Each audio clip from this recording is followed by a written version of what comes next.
안녕하십니까. 추운 겨울에 미세먼지가 기승을 부리는 가운데 미세먼지보다 더 반갑지 않은 부동산 소식이 찾아왔습니다. 일시적 1가구 2주택이 종전 3년에서 2년으로 2년에서 1년 안으로 매도해야 된다는 부동산 정책이 나옴에 따라 조정지역 부동산에는 먹구름이 두려우며 흐린 날씨가 일상이 되고 있습니다. 미자분들 안녕하세요. 미세스 원입니다. 2019년 12월 16일 다들 기억하고 계시죠? 바로 18번째 부동산 정책이 나왔습니다. 자, 아직도 이 부분에 대해서 혼란스러워 하시는데요. 그래서 오늘 그 내용을 한번 준비해 봤습니다. 자, 우선 가장 많이 궁금해 하시는 것이 바로 일시적 1가구 2주택인데요. 이번 개정안에 따르면 조정대상 지역에서 일시적 1가구 2주택자가 기존에 2년 안으로 팔면 비과세를 받던 것이 앞으로는 1년 안에 기존 집을 처분해야만 비과세를 받을 수 있다는 그런 내용이죠. 자, 그럼 언제부터 적용이 될까요? 2019년 12월 17일 이후 취득한 주택부터 해당이 됩니다. 이 신규 주택에 임차인이 있는 경우에는 어떻게 해야 될까요? 전 소유자와 임대차 계약 종료 시까지는 이 기한이 연장이 됩니다. 그럼 나는 지금 비조정지역에 있는데 조정지역으로 가게 되는 경우 해당이 될까요?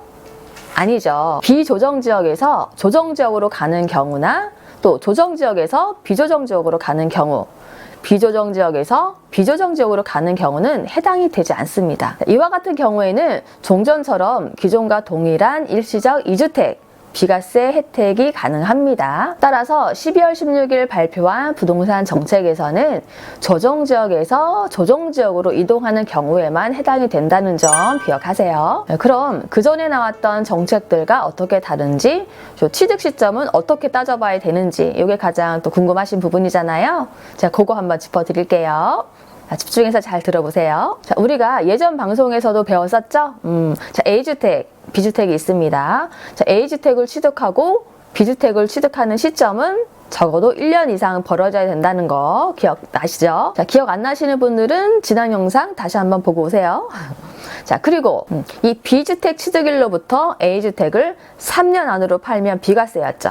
9.13 대책 이후에, 자, 그러니까 2018년 9월 14일 이후 조정대상 지역에서 B주택을 취득하게 되면 이 A주택 처분 조건이 2년으로 앞당겨진 거죠. 거기에 거주 요건 2년까지 붙었습니다. 그리고 2019년 12월 16일 날 대책이 한 번 또 나오죠. 자, 단축 기간을 더 쪼입니다. 2년에서 1년으로 줄인 거예요. 게다가 B주택을 취득하고 1년 안으로 전입을 할 것이라는 조항까지 붙었어요. 한마디로 1년 안으로 처분하고 1년 안으로 전입을 해라 라는 소린데요. 설명을 드리면서도 너무 숨막히네요. 자, 이렇게 조정지역을 자꾸 누르니까 이 여파가 비조정지역까지 넘어가게 되면서 비조정지역의 가격이 급등하는 현상이 생기게 되는 거죠. 자, 할 말이 많지만 하지 않는 걸로 정리 한번 해보겠습니다. 2018년 9월 13일 이전에 계약서를 작성하고 계약금을 지불했으면 2년 매도가 아닌 3년, 2019년 12월 16일 이전에 계약서를 작성하고 계약금을 지급한 경우라고 하면 1년이 아닌 2년 매도라는 거 이거 기억하세요. 다음 내용입니다. 2020년 6월 말까지 10년 이상 보유한 주택에 대해서 다주택자 양도세 중과가 배제가 된다고 하죠. 또 주택 임대소득을 따질 때도 주택수 산정 시에 공동소유 주택의 계산법도 바뀌게 되죠. 기존에는 최다 지분자의 소유주택으로 계산을 했는데요. 앞으로는 소수 지분자라도 연간 임대소득이 연간 600만 원이거나 기준시가 9억 원 초과 주택의 지분을 30% 초과 소유하게 되는 경우에는 주택을 소유한 것으로 보게 됩니다.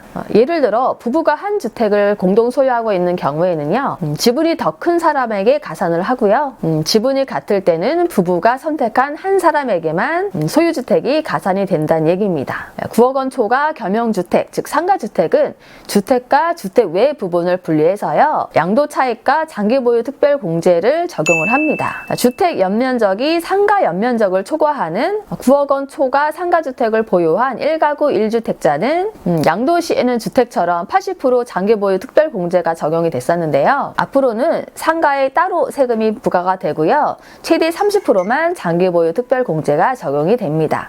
조합원 입주권의 일시적 2주택 양도세 특례 적용에는 소송 중인 경우가 추가가 됐습니다. 조합원 입주권을 소유한 1세대가 1주택을 취득한 후 3년 내에 조합원 입주권을 팔면 양도세 비과세가 되었는데요. 3년 적용 예외 사유에 재개발 재건축 사업으로 사업 시행자가 매도 청구 소송을 제기했을 때가 포함이 됩니다. 또 상속받은 1주택이 재개발 재건축 등으로 인해서 2주택이 되었을 경우에는 1주택에만 상속주택의 1세대 1주택 양도세 비과세 특례가 적용이 되고요. 공동 상속받은 조합원 입주권은 상속 지분이 가장 큰 상속인을 소유자로 하고요. 다음 순번은 관리처분 계획 인가일 현재 그 주택에 거주했던 사람, 그 다음은 최연장자 순이 되겠습니다.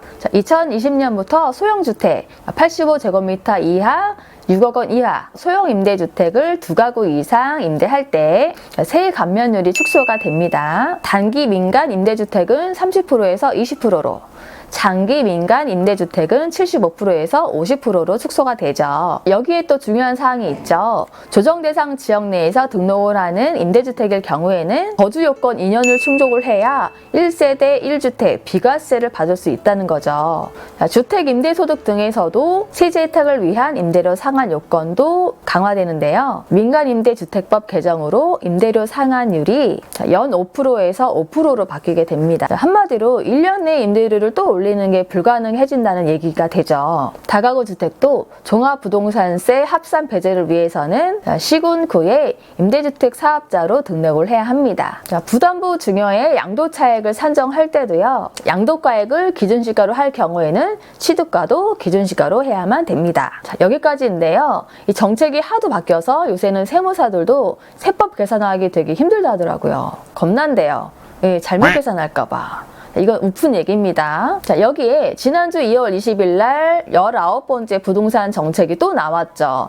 이거 뭐 계속 공부해야 될 판이에요. 2월 20일 부동산 정책이 어떻게 또 바뀌었는지, 뭐가 또 추가가 됐는지 이건 제가 다음 시간 한번 짚어드릴 테니까 다음 시간도 또 우리 같이 공부를 열심히 또 해보자고요. 자, 오늘도 부동산 공부를 열심히 하는 우리 미자분들께 파이팅을 외치면서 마무리하도록 하겠습니다. 자, 구독과 좋아요도 꼭꼭 눌러주세요. 그럼 안녕.